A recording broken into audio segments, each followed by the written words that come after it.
Assalamualaikum dear audience, welcome back to the channel. I cover Javed Secretary Civic and CBS Society, IMCG F62. Today we have a special topic on physics named as Wonders of Nanotechnology. We are going to dive into the world of sciences and explore its experiences. Today our guest is one who is also my teacher, Dr. Afshin Khan, who is the head of physics department in IMCG F62. Assalamualaikum madam. वालेकुम अस्सलाम बेटा. It's all about something that's a great way to put into perspective. So what makes something so strong and so easy, so powerful? See, nanotechnology is one of the marvelous branches of physics. The one जिस पे आजकल बेहद काम हो रहा है, ठीक है. Yes, ma'am.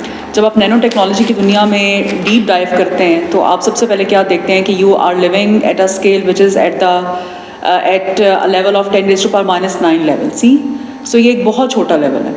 Yes. अब हमने ये लेवल ऑप्ट क्यों किया, अब हम इसकी तरफ चलते हैं. और एक बल्क मटेरियल की दुनिया से हम क्यों इतने लो लेवल की दुनिया पे चले गए हैं, क्योंकि इसके बेशुमार मिरेकल्स हैं जो कि हमें नज़र आए हैं. ठीक Yes, है.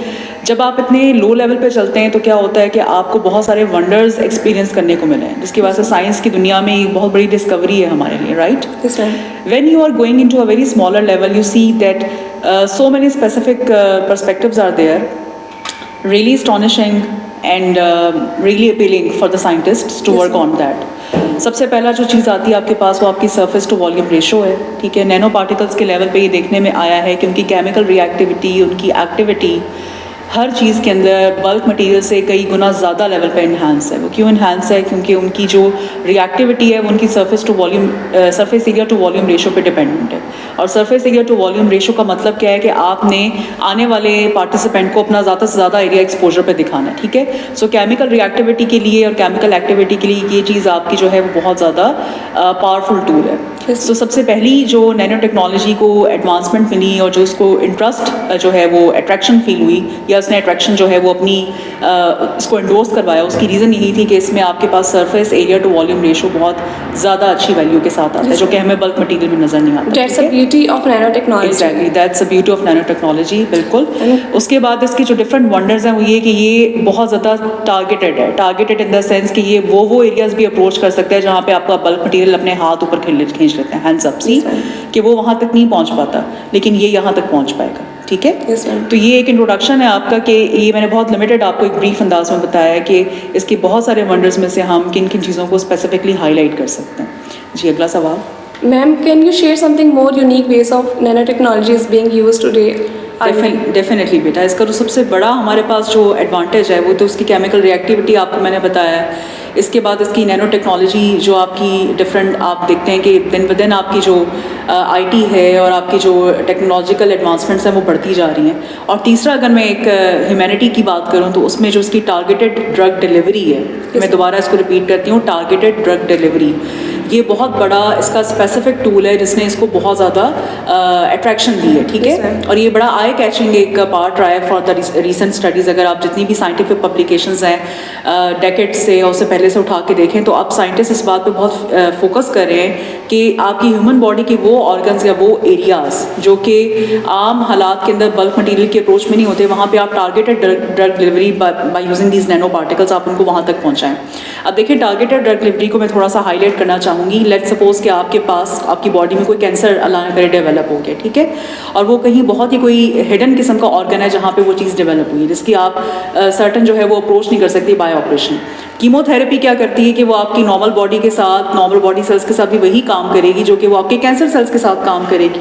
मीन्स उनको सेम लेवल का डैमेज पहुंचाएगी. ठीक है. इसलिए आपने देखा होगा the patients who suffer from cancer and who are going through the treatment of chemotherapy and radiotherapy radiations, उनके तमाम के तमाम जो बाल हैं वो उतर जाते हैं सर के, उनकी आंखों के बाल, उनकी जो पलकों के बाल हैं वो झड़ जाते हैं और वो बहुत तकलीफ में होते हैं. नैनो टेक्नोलॉजी की एडवांसमेंट ने इस चीज़ को आके सबसे पहले टारगेट किया कि जहाँ पे आपका ट्यूमर है आप नैनो पार्टिकल्स को वो ड्रग देकर वहीं पे जाके टारगेट करवाएं और वो नैनो पार्टिकल्स आपके उसी ऑर्गन, लेट सपोज अगर यहाँ पे आपके पास कोई ट्यूमर डेवलप होता है तो अब आप इंट्रावीनस एप्लीकेशंस के थ्रू वो नैनो पार्टिकल्स इंजेक्ट करेंगे, वो वहाँ पर जाएंगे और वहाँ पर जाके वो क्या करेंगे, अपना जो स्पेसिफिक रोल है, जो स्पेसिफिक एक्शन है वो प्ले करेंगे, giving the least damage to your healthier cells. That's mind-blowing. Exactly, that's mind-blowing. That's mind-blowing. It's not just used in medicine, but it also used in other fields too, right? Exactly, बिल्कुल. I'm sure there are some more challenges and more risks. We need to think about it, right? Exactly बिल्कुल। Ma'am क्या इसके कोई risk factors भी हैं? Definitely, very good question. देखो बेटे, जहाँ पे हर चीज़ के फ़ायदे होते हैं वहाँ पे उसको नुकसानात भी हैं, ठीक है। नैनो पार्टिकल्स में डेफिनेटली हमें बहुत सारे एडवांटेजेस मिले हैं, they are really mind blowing. और सबसे बड़ी बात जो आपको मैंने टारगेटेड ड्रग डिलीवरी की बताई, इसने हमारी बहुत सारी चीज़ों को कंफर्ट जोन में डाल दी है। लेकिन जो एक मेन मसला ये है कि nano particles are so much small. See अगर आप उनका लेवल एग्जामिन करें तो 10⁻⁹ मीटर तक आप ले गए हैं किसी भी चीज़ को।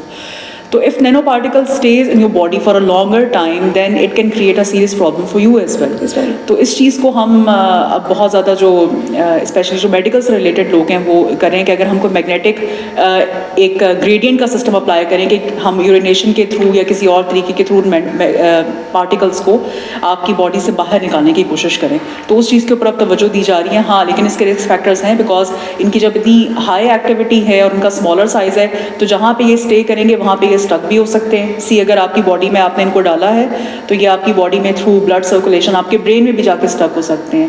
दे can accumulate in your liver as well, they can accumulate in your spleen as well. तो ये चीज़ इनके रिस्क फैक्टर्स में है, लेकिन जहाँ इनके इतने सारे फ़ायदे हैं हमें इनके रिस्क फैक्टर्स को थोड़ा सा इग्नोर करना पड़ता है। Yes, ma'am.